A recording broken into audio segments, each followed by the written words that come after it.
Capítulo 14. Una experiencia de la conciencia cósmica. Aquí estoy, Guruji. Mi semblante avergonzado hablaba más elocuentemente que yo. Vamos a la cocina a buscar algo que comer. La actitud de Sri Yukteswar era tan natural como si hubieran sido solo horas y no días los que nos habían separado. Maestro, debo de haberle decepcionado por mi súbita partida y el consiguiente abandono de mis deberes. Creí que estaría disgustado conmigo. No, claro que no. El enfado se manifiesta cuando se ha contrariado algún deseo. Yo no espero nada de los demás, de modo que sus acciones no pueden estar en oposición con mis deseos. Yo no me valdría de ti para mis propios fines. Solo soy feliz en tu propia felicidad. Señor, oímos hablar del amor divino en una forma vaga, pero hoy verdaderamente tengo ante mí un ejemplo concreto de éste en su angélico espíritu. En el mundo, incluso el padre no perdona tan fácilmente a su hijo si éste abandona los asuntos paternos sin previo aviso. Pero usted no ha mostrado la más ligera contrariedad, aun cuando con mi marcha debo de haberle causado grandes inconvenientes por todas las tareas que dejé inconclusas. Nos contemplamos mutuamente con ojos donde las lágrimas brillaban. Una oleada de bendición me cubrió. Yo sabía que el Señor, en la forma de mi gurú, estaba expandiendo los limitados ardores de mi corazón hacia los vastos dominios del amor cósmico. Pocos días después, entré por la mañana a la sala del maestro, que se hallaba vacía. Llevaba la intención de meditar, pero mi laudable propósito no era compartido por mis desobedientes pensamientos, los cuales revoloteaban como pájaros ante el cazador. «¡Mukunda!». La voz de Sri Yukteswar se oyó desde un balcón distante. Me sentí tan rebelde como mis pensamientos. «El maestro está siempre urgiéndome para que medite», murmuré entre dientes. No debería distraerme, puesto que sabe para qué he venido a su habitación. Volvió a llamarme y yo permanecí obstinadamente silencioso. A la tercera vez, el tono de su voz era de reprimenda. «Señor, estoy meditando», contesté en tono de protesta. «Ya sé cómo estás meditando», replicó el maestro en voz alta, con la mente dispersa como las hojas bajo el vendaval. «Ven acá». Descubierto y frustrado, me dirigí con tristeza hacia donde él se hallaba. «Pobre muchacho. Las montañas no pueden darte lo que tú anhelas». El maestro me habló cariñosamente. Su dulce y apacible mirada era insondable. «El deseo de tu alma será cumplido». Rara vez usaba Sri Yukteswar acertijos para expresarse. Me sentí sobrecogido. Me golpeó luego en el pecho, ligeramente, un poco arriba del corazón. Mi cuerpo se inmovilizó completamente, como si hubiese echado raíces. El aliento salió de mis pulmones, como si un pesado imán me lo extrajese. El alma y la mente cortaron de inmediato sus ligaduras físicas y fluyeron a través del cuerpo como un torrente de luz que emergía por cada uno de mis poros. Mi carne estaba como muerta y, sin embargo, en mi intensa lucidez, me di cuenta de que nunca antes había estado tan vivo como en aquel instante. Mi sentido de identidad no se encontraba ya confinado únicamente a un cuerpo, sino que abarcaba todos los átomos circundantes. La gente de las calles distantes parecía moverse lentamente sobre mi propia y remota periferia. Las raíces de las plantas y de los árboles se asomaban a mi vista a través de una tenue transparencia del suelo, e incluso podía darme cuenta de la circulación interior de su savia. Toda la vecindad se revelaba ante mí. Mi visión frontal ordinaria se había transformado en una vasta y esférica mirada que lo percibía todo simultáneamente. A través de mi nuca veía a los hombres caminar a lo largo de la calle de Raigat y advertí que una vaca blanca se acercaba lentamente. Cuando llegó frente a la entrada de la ermita, pude verla como si la estuviera observando con los ojos físicos, y cuando dio la vuelta, tras la cerca de ladrillos del patio, todavía la veía claramente. Todos los objetos, dentro del campo de mi visión, temblaban y vibraban, como si fueran películas de cine. Mi cuerpo, el de mi maestro, el patio con sus pilares, los muebles, el piso, los árboles y la luz del sol se agitaban violentamente en ocasiones, hasta que todo se fundía en un mar de luz, al igual que los cristales de azúcar en un vaso de agua se disuelven al ser agitados. Esta unificadora luz se alternaba con materializaciones de forma, metamorfosis que revelaban la operación de la ley de causa y efecto en la creación. Un mar de gozo irrumpió en las riberas sin fin de mi alma. Comprendí entonces que el Espíritu de Dios es dicha inagotable. Su cuerpo es un tejido de luz sin fin. Un sentimiento de gloria creciente brotaba de mí y comenzaba a envolver pueblos y continentes, la tierra entera, sistemas solares y estelares, las tenues nebulosas y los flotantes universos. Todo el cosmos, saturado de luz, como una ciudad vista a lo lejos en la noche, fulgía en la infinitud de mi ser. Más allá de los nítidos contornos globales, la deslumbrante luz se difuminaba ligeramente en los extremos más lejanos, en donde podía ver la suave radiación nunca disminuida. Era indescriptiblemente sutil, mientras que las figuras de los planetas parecían formadas de una luz más densa. La divina dispersión de rayos luminosos provenía de una fuente eterna y resplandecía en galaxias, transfiguradas por inefables auras. Una y otra vez vi los rayos creadores condensarse en constelaciones y luego disolverse en cortinas de transparentes llamas. Por medio de una rítmica reversión, sestillones de mundos se transformaban en diáfano brillo y luego el fuego se convertía en firmamento. Reconocí el centro del empíreo como un punto de percepción intuitiva en mi corazón. El esplendor irradiaba desde mi núcleo íntimo hacia cada parte de la estructura universal. El feliz Amrita, el néctar de la inmortalidad, corría a través de mí con fluidez mercurial. Escuché resonar la creativa voz de Dios como Om, la vibración del motor cósmico. De pronto, el aliento volvió a mis pulmones. Con desilusión casi insufrible, me di cuenta de que mi infinita inmensidad se había perdido. Una vez más me hallé confinado en la humillante limitación de una jaula corporal no tan cómoda para el espíritu. Como hijo pródigo, había huido de mi hogar macrocósmico, encarcelándome a mí mismo en un estrecho microcosmos.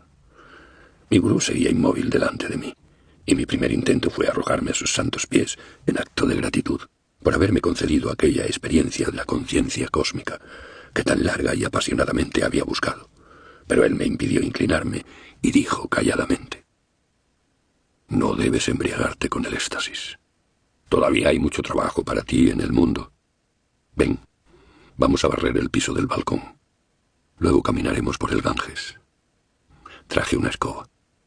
Inferí que mi maestro estaba enseñándome el secreto de vivir una vida equilibrada. El alma debe extenderse hasta los abismos cósmicos, mientras el cuerpo cumple sus obligaciones cotidianas. Cuando más tarde estuvimos ya listos para nuestro paseo, todavía me sentía extasiado en un rapto inefable. Veía nuestros cuerpos como dos imágenes astrales, moviéndose sobre un camino a lo largo del río, cuya esencia parecía de purísima luz. Es el Espíritu de Dios, el que activamente sostiene cada forma y fuerza del universo. Sin embargo, Él es trascendental y reposa apartado en el beatífico e increado vacío más allá de los vibratorios mundos de los fenómenos. Me explicó el maestro. Los santos que experimentan su divinidad durante su encarnación terrenal viven una parecida doble existencia. Conscientemente dedicados a sus labores en este mundo, permanecen, sin embargo, sumergidos en interna beatitud. El Señor ha creado a todos los hombres del ilimitado gozo de su ser. Aun cuando estén dolorosamente aprisionados en el cuerpo, no obstante Dios espera que los seres humanos, hechos a su imagen, puedan finalmente elevarse más allá de la identificación de los sentidos y reunirse con Él. La visión cósmica me dejó indelebles lecciones.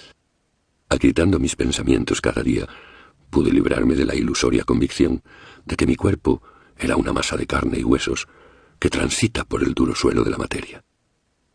El aliento y la inquietud de la mente, según advertí, eran como tormentas que perturbaban el océano de la luz con oleadas de formas materiales: tierra, cielo, seres humanos, animales, aves, árboles.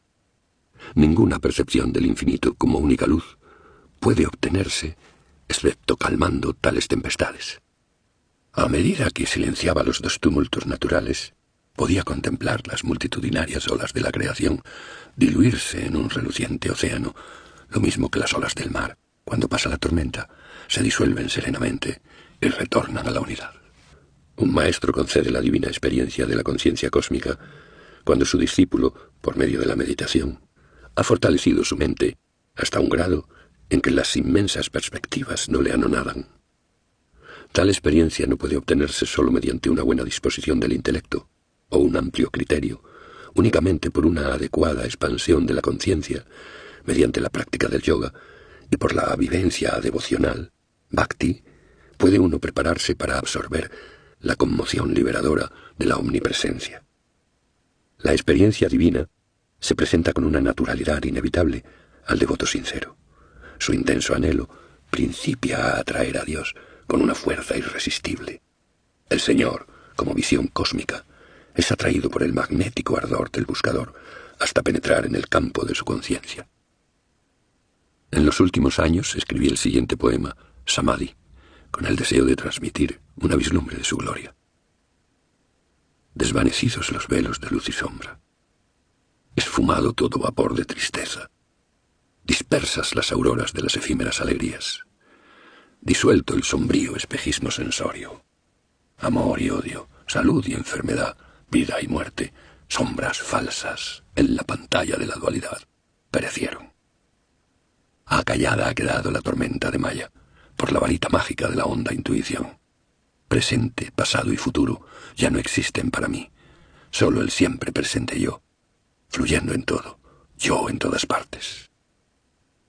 Planetas, estrellas, polvo de estrellas, la Tierra, erupciones volcánicas de cataclismos finales, la hornaza donde se forja la creación, glaciares de silenciosos rayos X, oleadas de ardientes electrones, pensamientos de todos los hombres pasados, presentes y venideros, cada brizna de hierba, yo mismo, la humanidad, cada partícula de polvo universal, ira y codicia, bien y mal, salvación y lujuria, todo lo transmuté, todo lo asimilé en el vasto océano de sangre de mi propio y único ser.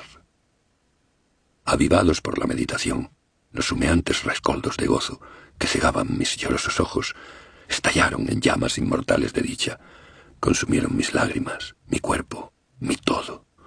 Tú eres yo soy tú, cognoscente, conocedor y conocido, todo uno. Apacible, inalterable emoción, eternamente viviente, paz siempre renovada, gozo más allá de toda expectación imaginada, es la bienaventuranza del Samadhi. No un inconsciente estado o anestesia mental sin regreso voluntario.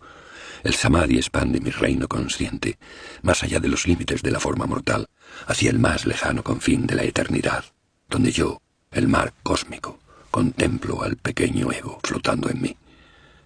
Los móviles murmullos de los átomos resultan audibles. La oscura tierra, las montañas y los valles se licúan. Fluyentes océanos tórnanse vapores de nebulosas. El Om sopla sobre los vapores, abriendo prodigiosamente sus velos.